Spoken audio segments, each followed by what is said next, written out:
ನಮಸ್ಕಾರ, ಪುಷ್ಪಾ ಕನ್ನಡ ಕುಕಿಂಗ್ ಚಾನಲ್ಗೆ ಸ್ವಾಗತ. ಇವತ್ತು ತುಂಬಾ ಟೇಸ್ಟಿಯಾಗಿರುವಂಥ ಪುಳಿಯೋಗರೆ ಪ್ರೀಮಿಕ್ಸ್ ಪೌಡರ್ ಮಾಡಿ ತೋರಿಸ್ತಾ ಇದ್ದೀನಿ. ಅನ್ನಕ್ಕೆ ಕಲಸಿದ್ರೆ ಹುಳಿ ಹುಳಿಯಾಗಿ ಖಾರವಾಗಿ ಮತ್ತು ಸ್ವಲ್ಪ ಸಿಹಿ ಜೊತೆಗೆ ತುಂಬಾ ರುಚಿಯಾಗಿರುತ್ತೆ. ಈ ವಿಧಾನದಲ್ಲಿ ಮಾಡೋದ್ರಿಂದ ವರ್ಷ ಪೂರ್ತಿ ಸ್ಟೋರ್ ಮಾಡಿ ಬಳಸಬಹುದು. ಬನ್ನಿ, ಸರಿಯಾದ ಅಳತೆಯಲ್ಲಿ ಟೇಸ್ಟಿಯಾಗಿರುವಂಥ ಪುಳಿಯೋಗರೆ ಪ್ರೀಮಿಕ್ಸ್ ಪೌಡರ್ ಹೇಗೆ ಮಾಡೋದು ಅಂತ ನೋಡೋಣ. ನಾನಿಲ್ಲಿ ಈ ಒಂದು ಚಿಕ್ಕ ಬಟ್ಲನ್ನು ಅಳತೆಗೋಸ್ಕರ ತಗೊಂಡಿದ್ದೀನಿ. ಅಂದರೆ ಕೆಲವೊಂದು ಪದಾರ್ಥಗಳನ್ನು ಇದೇ ಬಟ್ಟಲಿನಿಂದ ಅಳತೆ ಮಾಡಿ ತಗೋತಾ ಇದ್ದೀನಿ. ಒಂದು ಬಟ್ಲು ಅಂದರೆ 4 ಟೀ ಸ್ಪೂನ್ಗೆ ಸಮ ಇದೆ. ಈಗ ಪುಳಿಯೋಗರೆ ಪೌಡರ್ ಮಾಡೋಕ್ಕೆ ಬೇಕಾಗೋ ಸಾಮಗ್ರಿಗಳನ್ನು ಹುರ್ಕೊಳ್ಳೋಣ. ಮೊದಲಿಗೆ 1/4 ಟೀ ಸ್ಪೂನ್ ಆಗುವಷ್ಟು ಮೆಂತ್ಯಕಾಳು ಹಾಕಿ ಚೆನ್ನಾಗಿ ಹುರಿದ ನಂತರ 1 ಟೀ ಸ್ಪೂನ್ ಆಗುವಷ್ಟು ಸಾಸಿವೆ ಹಾಕಿದ್ದೀನಿ.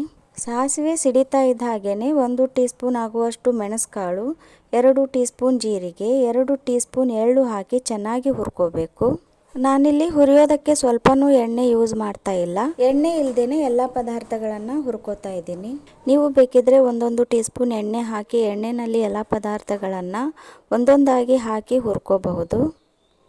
ಈ ಎಲ್ಲ ಪದಾರ್ಥಗಳನ್ನು ಸಣ್ಣ ಇಲ್ಲವೇ ನಡುವೆ ಮಧ್ಯಮ ಉರಿಯಲ್ಲಿ ನಿಧಾನವಾಗಿ ಹುರಿಬೇಕು. ಸ್ವಲ್ಪ ಕಲರ್ ಚೇಂಜ್ ಆಗಿ ಹುರಿದ ಪರಿಮಳ ಬರೋಕ್ಕೆ ಶುರು ಆದಾಗ ಇದನ್ನು ಒಂದು ಪಾತ್ರೆಗೆ ಟ್ರಾನ್ಸ್ಫರ್ ಮಾಡ್ಕೋತಾ ಇದ್ದೀನಿ.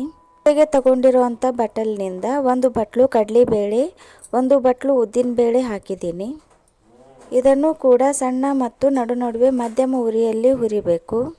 ಚೆನ್ನಾಗಿ ಹುರಿದಾದ ನಂತರ ಮೊದಲೇ ಹುರಿದ ಪದಾರ್ಥಗಳ ಜೊತೆಗೆ ಸೇರಿಸ್ತಾ ಇದ್ದೀನಿ. ನಂತರ 4 ಬಟ್ಲು ಆಗುವಷ್ಟು ಹವಿಜ ತಗೊಂಡಿದ್ದೀನಿ.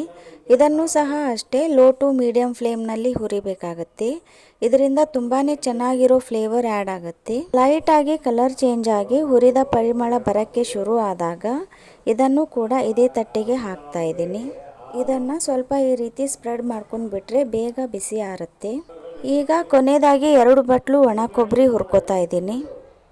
ಇದನ್ನು ಕೂಡ ಸಣ್ಣ ಉರಿಯಲ್ಲಿ ಈ ರೀತಿ ಕೆಂಪಗೆ ಆಗೋವರೆಗೂ ಹುರ್ಕೋಬೇಕು. ನಂತರ ಗ್ಯಾಸ್ ಉರಿ ಬಂದ್ ಮಾಡಿ ಬಿಸಿ ಆರೋದಕ್ಕೆ ಬಿಡಬೇಕು.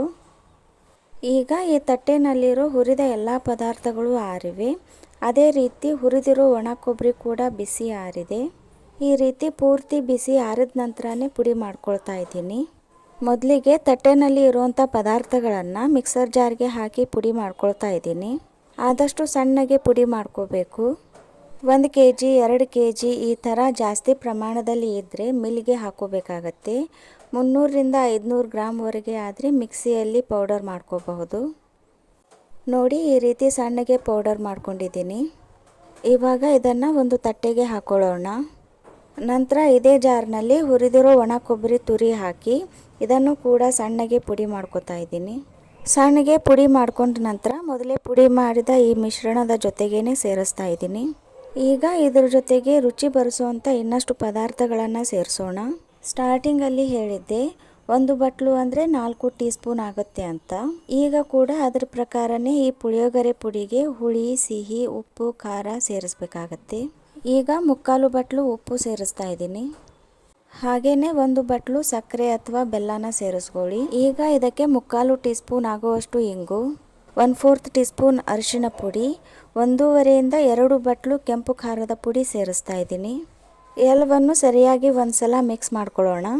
ಚೆನ್ನಾಗಿ ಮಿಕ್ಸ್ ಮಾಡ್ಕೊಂಡ ನಂತರ ಮತ್ತೊಮ್ಮೆ ಸ್ವಲ್ಪ ಮಿಕ್ಸ್ ಮಾಡಿರೋ ಪುಡಿಯನ್ನು ಮಿಕ್ಸಿ ಜಾರ್ಗೆ ಹಾಕ್ಕೊಂಡು ಚೆನ್ನಾಗಿ ಒಂದಕ್ಕೊಂದು ಬೆರೆಯೋವರೆಗೂ, ಅಂದರೆ 1 ನಿಮಿಷ ತಿರುಗಿಸಿ ತೆಗೆದ್ರೆ ಚೆನ್ನಾಗಿ ಒಂದು ಜೀವ ಅಂತಾರಲ್ಲ ಆ ರೀತಿ ಆಗುತ್ತೆ. ನಾನು 3 ಬ್ಯಾಚ್ನಲ್ಲಿ ಮಿಕ್ಸರ್ಗೆ ಹಾಕೊಂಡ ನಂತರ ಈ ರೀತಿ ಪುಡಿ ರೆಡಿ ಆಗಿದೆ. ಈಗ ಇದಕ್ಕೆ ಮುಖ್ಯವಾಗಿ ಬೇಕಾಗಿರುವಂಥ ಹುಣಸೆಹಣ್ಣು ಸೇರಿಸೋಣ.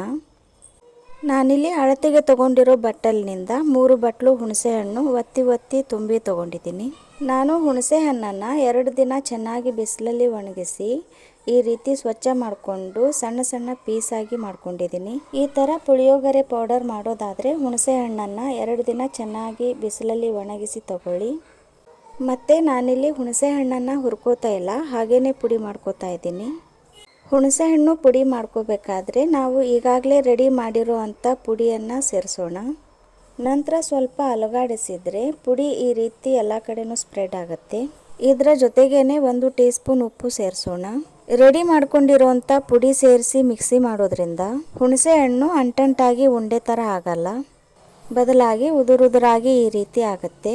ಬರೀ ಹುಣಸೆ ಹಣ್ಣು ಮಿಕ್ಸರ್ಗೆ ಹಾಕೋದ್ರಿಂದ ಜಿಗುಟಾಗಿ ಮಿಕ್ಸಿ ಜಾರ್ ಡ್ಯಾಮೇಜ್ ಕೂಡ ಆಗಬಹುದು. ಹಾಗಾಗಿ ಬರೀ ಹುಣಸೆ ಹಣ್ಣನ್ನು ಮಿಕ್ಸರ್ಗೆ ಹಾಕೋದನ್ನು ಅವಾಯ್ಡ್ ಮಾಡಿ. ಈಗ ಹುಣಸೆ ಹಣ್ಣಿನ ಪುಡಿಯನ್ನು ಮೊದಲೇ ರೆಡಿ ಮಾಡ್ಕೊಂಡಿರೋ ಪುಳಿಯೋಗರೆ ಪುಡಿ ಜೊತೆಗೆ ಸೇರಿಸಿ ಚೆನ್ನಾಗಿ ಮಿಕ್ಸ್ ಮಾಡ್ಕೊಂಡಿದ್ದೀನಿ. ಇಷ್ಟು ಮಾಡಿಕೊಂಡು ಸಾಸಿವೆ ಜೀರಿಗೆ ಒಗ್ಗರಣೆ ಪ್ರತಿ ಬಾರಿ ಫ್ರೆಶ್ ಆಗಿ ಮಾಡಿಕೊಂಡು ಈ ಪುಳಿಯೋಗರೆ ಪುಡಿ ಎಷ್ಟು ಬೇಕೋ ಅಷ್ಟು ಹಾಕ್ಕೊಂಡು ಅನ್ನಕ್ಕೆ ಸೇರಿಸಬಹುದು. ಇಲ್ದಿದ್ರೆ ಮಾರ್ಕೆಟ್ನಲ್ಲಿ ಸಿಗೋ ಥರ ಇನ್ಸ್ಟಂಟ್ ಪುಳಿಯೋಗರೆ ಪ್ರೀಮಿಕ್ಸ್ ಪೌಡರ್ ಥರನೇ ಮಾಡ್ಕೋಬಹುದು. ನಾನೀಗ ಅರ್ಧದಷ್ಟು ಪೌಡರ್ಗೆ ಮಾತ್ರ ಒಗ್ಗರಣೆ ಸೇರಿಸ್ತಾ ಇದ್ದೀನಿ. ಅದಕ್ಕೆ ಒಲೆ ಮೇಲೆ ಒಂದು ಪಾತ್ರೆಯನ್ನು ಇಟ್ಕೊಂಡು ಸ್ವಲ್ಪ ಎಣ್ಣೆ ಹಾಕಿ ನಂತರ ಸಾಸಿವೆ ಜೀರಿಗೆಯನ್ನು ಹಾಕಿದ್ದೀನಿ. ನಂತರ ಕಡಲೆಬೇಳೆ ಉದ್ದಿನಬೇಳೆ ಹಾಕಿ ಚೆನ್ನಾಗಿ ಕೈ ಆಡಿಸಿ ನಂತರ ಶೇಂಗಾ ಸೇರಿಸ್ತಾ ಇದ್ದೀನಿ. ನಿಮ್ಮ ಟೇಸ್ಟ್ಗೆ ಅನುಗುಣವಾಗಿ ಕಡಲೆಬೇಳೆ ಉದ್ದಿನಬೇಳೆ ಶೇಂಗಾ ಹೆಚ್ಚು ಕಮ್ಮಿ ಸೇರಿಸ್ಕೊಳ್ಳಿ. ಬೇಕಿದ್ದರೆ ಇದೇ ಹಂತದಲ್ಲಿ ಸಣ್ಣದಾಗಿ ಕಟ್ ಮಾಡಿರುವಂಥ ಒಣ ಕೊಬ್ಬರಿ ಕೂಡ ಸೇರಿಸಬಹುದು. ಕೊನೆಗೆ ಸಣ್ಣದಾಗಿ ಕಟ್ ಮಾಡಿರುವಂಥ ಕರಿಬೇವು ಸೇರಿಸಿ ಕರಿಬೇವು ಕ್ರಿಸ್ಪಿ ಆಗೋವರೆಗೂ ಸಣ್ಣ ಉರಿಯಲ್ಲಿ ಫ್ರೈ ಮಾಡ್ಕೊಳ್ಳಿ. ಇದಕ್ಕೆ ಫ್ರೆಶ್ ಕರಿಬೇವು ಬದಲಿಗೆ ಒಣಗಿದ ಕರಿಬೇವು ಕೂಡ ಸೇರಿಸ್ಕೋಬಹುದು. ಈಗ ಒಗ್ಗರಣೆ ರೆಡಿ ಆಗಿದೆ. ಇದನ್ನು ಪೂರ್ತಿ ತಣ್ಣಗೆ ಆಗೋಕ್ಕೆ ಬಿಡಬೇಕು. ಪೂರ್ತಿ ತಣ್ಣಗೆ ಆದ ನಂತರ ಮೊದಲೇ ರೆಡಿ ಮಾಡ್ಕೊಂಡಿರೋವಂಥ ಪೌಡರ್ ಜೊತೆಗೆ ಸೇರಿಸಿದರೆ ವರ್ಷ ಪೂರ್ತಿ ಸ್ಟೋರ್ ಮಾಡಿ ಬಳಸಬಹುದಾದಂತಹ ಫ್ಲೇವರ್ಫುಲ್ ಹುಳಿ ಸಿಹಿ ಖಾರ ಪರ್ಫೆಕ್ಟಾಗಿ ಇರುವಂಥ ಪುಳಿಯೋಗರೆ ಪುಡಿ ರೆಡಿ ಆಗುತ್ತೆ. ಇದನ್ನು ಈ ರೀತಿ ಏರ್ಟೈಟ್ ಡಬ್ಬಗಳಲ್ಲಿ ಹಾಕಿ ಸ್ಟೋರ್ ಮಾಡ್ಕೋಬಹುದು. ಈಗ ಈ ಪುಡಿಯನ್ನು ಉದುರುದುರಾದ ಮತ್ತು ಸಾಫ್ಟಾಗಿ ಬೆಂದಿರುವಂಥ ಅನ್ನಕ್ಕೆ ಸೇರಿಸೋಣ ಬನ್ನಿ. ಒಲೆ ಮೇಲೆ ಒಂದು ಪಾತ್ರೆಯನ್ನು ಇಟ್ಟು ಪಾತ್ರೆ ಬಿಸಿ ಆಗ್ತಾ ಇದ್ದ ಹಾಗೇ ಸ್ವಲ್ಪ ಎಣ್ಣೆ ಸೇರಿಸಿ ಗ್ಯಾಸ್ ಫ್ಲೇಮನ್ನು ಲೋ ಮಾಡಿ. ಅಂದರೆ ಎಣ್ಣೆ ಜಾಸ್ತಿ ಬಿಸಿ ಆಗಬಾರ್ದು. ಸ್ವಲ್ಪ ಇನ್ನೂ ಬೆಚ್ಚಗೆ ಆಗ್ತಾ ಇದ್ದ ಹಾಗೇ ನಾವು ರೆಡಿ ಮಾಡ್ಕೊಂಡಿರುವಂಥ ಪುಳಿಯೋಗರೆ ಪೌಡರನ್ನು ಸೇರಿಸೋಣ. 1 ರಿಂದ 1.5 ನಿಮಿಷ ಸಣ್ಣ ಉರಿಯಲ್ಲಿಯೇ ಕೈ ಆಡಿಸಿ ಅನ್ನ ಸೇರಿಸಬೇಕು. ನಾನಿಲ್ಲಿ 250 ಗ್ರಾಮ್ ಅಕ್ಕಿಯಿಂದ ಅನ್ನ ಮಾಡಿ ತಗೊಂಡಿದ್ದೀನಿ. ಅನ್ನ ಸೇರಿಸಿದ ನಂತರ ಚೆನ್ನಾಗಿ ಮಿಕ್ಸ್ ಮಾಡಿದರೆ ಸಿಹಿ ಹುಳಿ ಖಾರದ ಜೊತೆಗೆ ಘಮ ಘಮ ಅನ್ನುವಂಥ ಪುಳಿಯೋಗರೆ ಎಲ್ಲರಿಗೂ ಇಷ್ಟ ಆಗೋ ಥರ ರೆಡಿ ಆಗುತ್ತೆ. ಹಾಗೆಯೇ ಈ ರೆಸಿಪಿ ನಿಮಗೆ ಇಷ್ಟ ಅನಿಸಿದರೆ ಒಂದು ಲೈಕ್ ಮಾಡಿ, ನಿಮ್ಮ ಫ್ರೆಂಡ್ಸ್ ಮತ್ತು ರಿಲೇಟಿವ್ಸ್ಗಳಿಗೆ ಶೇರ್ ಮಾಡಿ, ಕಮೆಂಟ್ ಮಾಡಿ ಮತ್ತು ಸಬ್ಸ್ಕ್ರೈಬ್ ಮಾಡಿ. Keep watching and thank you.